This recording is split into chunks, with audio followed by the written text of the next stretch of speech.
누구나 아는 이야기? 바로 신데렐라죠. 정말 시대를 초월해서 오랫동안 사랑받아온 동화잖아요. 오늘은 그 이야기 속에 숨겨진 마법 같고 또 아름다운 순간들을 하나하나 같이 들여다볼까 합니다. 자, 그럼 이 고전 이야기 속으로 한번 들어가 볼까요? 모든 건요, 아주 상냥한 마음씨를 가진 한 소녀로부터 시작돼요.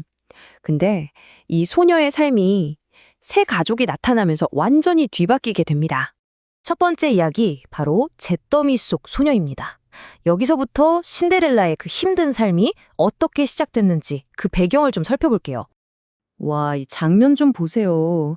한쪽은 좋은 방에 부드러운 침대, 화려한 드레스까지. 근데 다른 한쪽은 어때요?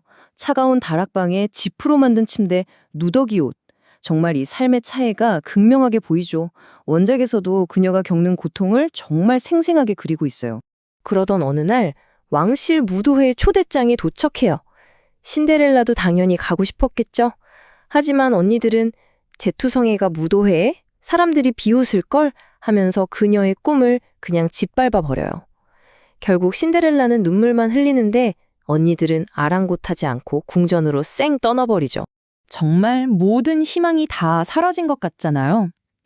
바로 그때 신데렐라의 운명을 통째로 바꿔넣을 마법 같은 존재가 나타납니다.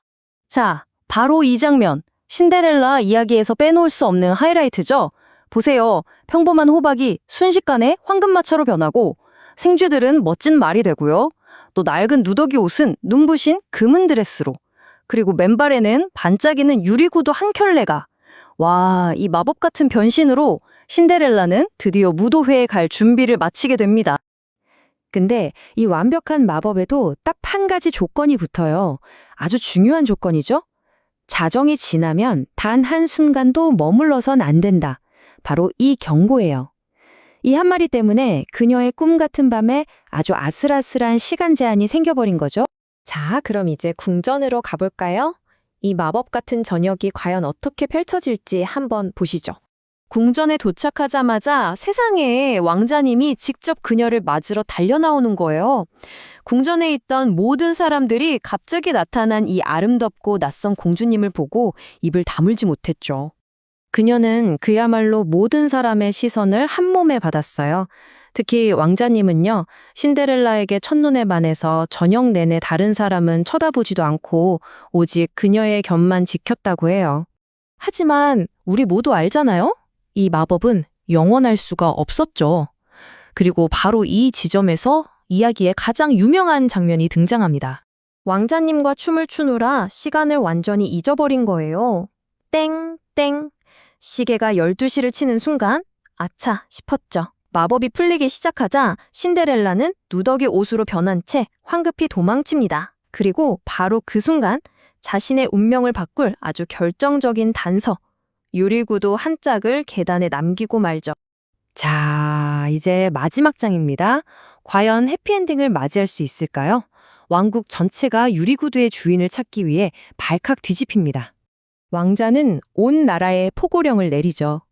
이 작은 유리구두에 발이 꼭 맞는 여인과 결혼하겠다.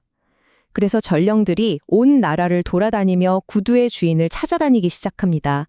언니들은 당연히 자기들 것인 줄 알고 억지로 발을 구겨 넣어보지만 어림도 없죠. 그 모습을 보고 있던 신데렐라가 조심스럽게 말해요. 제가 한번 신어봐도 될까요? 언니들은 어이없어 하며 비웃었지만요.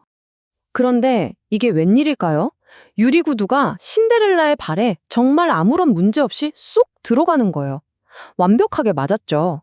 바로 그 순간 요정 데모가 다시 나타나서 신데렐라를 무도회 때의 그 아름다운 모습으로 바꿔줍니다. 모두가 깜짝 놀랐겠죠. 그리고 바로 이 장면에서 신데렐라의 진정한 아름다움이 드러나요. 그녀가 가장 먼저 한 일이 뭐였을까요? 바로 자신을 그토록 괴롭혔던 언니들을 기꺼이 용서해 준 거였어요. 그리고 항상 자신을 사랑해달라고 부탁까지 하죠. 겉모습뿐만 아니라 마음까지 아름다운 진짜 공주님의 모습이죠. 결국 신데렐라는 왕자님과 결혼하고 심지어 두 언니들에게도 좋은 거처를 마련해줘요. 그리고 우리 모두가 아는 그 결말처럼 오래오래 행복하게 살았답니다. 자, 이렇게 신데렐라의 이야기를 처음부터 끝까지 함께 해봤습니다. 친절함, 마법, 그리고 희망. 이 모든 걸 담고 있는 신데렐라 이야기가 왜 이렇게 오랜 시간이 지난 오늘날까지도 계속해서 우리 마음속에 남아있는 걸까요?